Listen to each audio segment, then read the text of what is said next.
ಈ ಆರೋಗ್ಯಪೂರ್ಣವಾದ ಚಟ್ನಿಯನ್ನು ನಾವು ಮಿಕ್ಸಿನಲ್ಲಿ ಕೂಡ ಮಾಡ್ಕೋಬಹುದು. ಆದರೆ ನಾನು ಇಲ್ಲಿ ಅಜ್ಜಿ ಮನೆಗೆ ಬಂದಿದ್ದೆ, ಹಾಗಾಗಿ ಸಾಂಪ್ರದಾಯಿಕವಾಗಿ ಮಾಡಿ ತೋರಿಸ್ತಾ ಇದ್ದೀನಿ.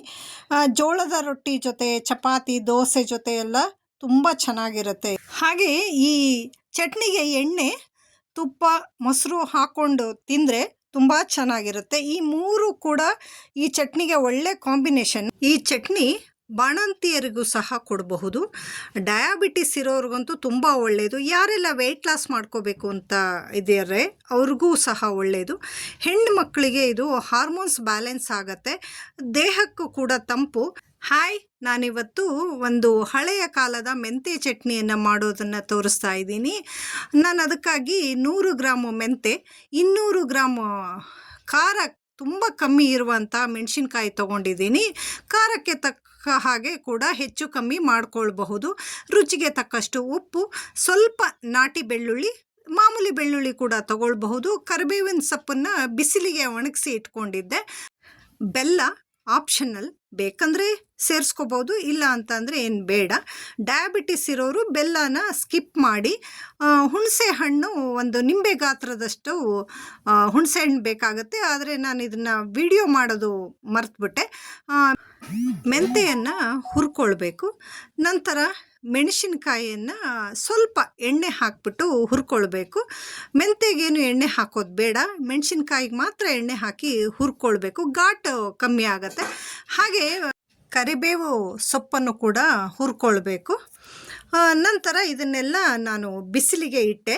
ಹುರಿದಿರೋ ಪದಾರ್ಥಗಳನ್ನೆಲ್ಲ ಬಿಸಿಲು ಇಲ್ಲದೆ ಇದ್ದರೆ ಇಡೋದೇನು ಬೇಡ, ಬಿಸಿಲಿದ್ದರೆ ಇಟ್ಟರೆ ತುಂಬ ಚೆನ್ನಾಗಾಗುತ್ತೆ ಚಟ್ನಿ, ಮತ್ತು ಜಾಸ್ತಿ ದಿನ ಬಾಳಿಕೆ ಕೂಡ ಬರುತ್ತೆ ಅಂತ ಹೇಳಿಬಿಟ್ಟು ಇಡ್ತಾರೆ.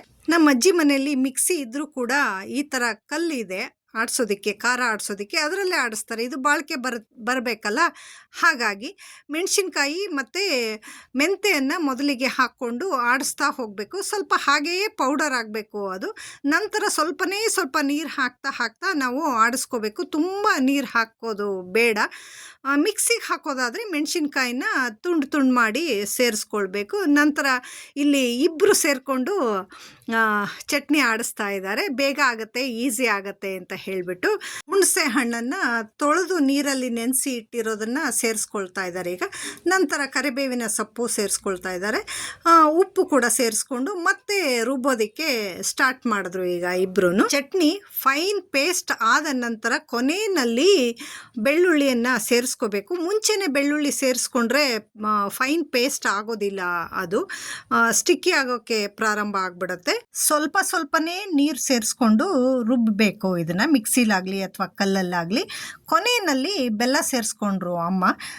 ಯಾರಿಗೆಲ್ಲ ಬೆಲ್ಲ ಬೇಡ ಅನಿಸುತ್ತೆ ಅವರು ಸೇರಿಸ್ಕೊಳ್ದೆ ಹೋದ್ರೂ ಕೂಡ ಪರವಾಗಿಲ್ಲ. ನೋಡಿ, ಇವಾಗ ಚಟ್ನಿ ರೆಡಿ ಆಗಿ ಮಿಕ್ಸಿನಲ್ಲಿ ರುಬ್ಕೊಂಡ್ರೆ ಫ್ರಿಜ್ಜಲ್ಲಿ ಇಡದೆ ಹೊರಗಡೆ ಇಟ್ಟರೂ ಕೂಡ 1 ವಾರ ಇಡಬೇಕು. ಆದರೆ ತುಂಬ ಕಮ್ಮಿ ನೀರು ಹಾಕ್ಕೊಂಡು ರುಬ್ಬಬೇಕಾಗತ್ತೆ. ಇಲ್ಲ ಅಂತಂದರೆ ಫ್ರಿಜ್ಜಲ್ಲಿ ಇಟ್ಕೊಳ್ಳೋದು ಬೆಟರ್ ಅಂತ ನಂಗೆ ಅನಿಸುತ್ತೆ. ನನ್ನ ಇವತ್ತಿನ ಈ ವ್ಲಾಗ್ ನಿಮಗೆ ಏನು ಅನ್ನಿಸ್ತು ಅಂತ ಹೇಳಿಬಿಟ್ಟು ಕಮೆಂಟ್ ಸೆಕ್ಷನ್ನಲ್ಲಿ ಕಮೆಂಟ್ ಮಾಡಿ ತಿಳಿಸಿ. Thank you for watching. Bye. ಮತ್ತೊಮ್ಮೆ ಸಿಗ್ತೀನಿ.